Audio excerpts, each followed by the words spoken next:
Hi అండి, అందరికీ శుభోదయం. చాలామంది పూల మొక్కలను ఇష్టపడతారు కదండి. ఇష్టంతో పెంచుకుంటారు కాబట్టి వారి కోసమైతే ఈ వీడియోనైతే చేస్తున్నాను.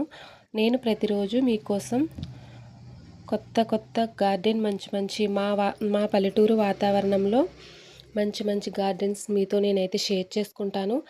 పువ్వుల మొక్కలు, అలాగే నేను మంచి మొక్కలను అయితే మీతో షేర్ చేసుకుంటాను. ఎక్కువగా పువ్వుల మొక్కలు ఇష్టపడే వాళ్ళు మా వీడియోస్ అవి చూస్తూ ఉండండి. మీకోసం నేను మంచి వీడియోస్ని అయితే షేర్ చేస్తాను.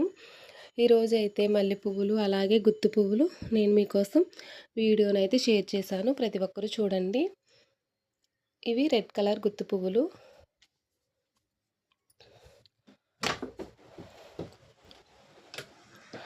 ఇవి వచ్చేసి పింక్ కలర్ మందార పువ్వులండి. ఆకులైతే లేవు, ఎందుకంటే చీడ పట్టేసిందండి. ఇప్పుడు మందార పువ్వు ఆకులు అయితే చీడ పట్టేస్తుంది. ఇవి వచ్చేసి పింక్ కలర్ గుత్తి పువ్వులండి. ప్లీజ్ అండి, లైక్ చేయండి, మా ఛానల్ని సపోర్ట్ చేయండి. డైలీ మీకోసం మరిన్ని వీడియోస్ షేర్ చేస్తాను. కంపల్సరీ మీకు నచ్చుతాయండి. మొక్కల్ని ఇష్టపడేవారు తప్పకుండా చూడండి. Please like and subscribe.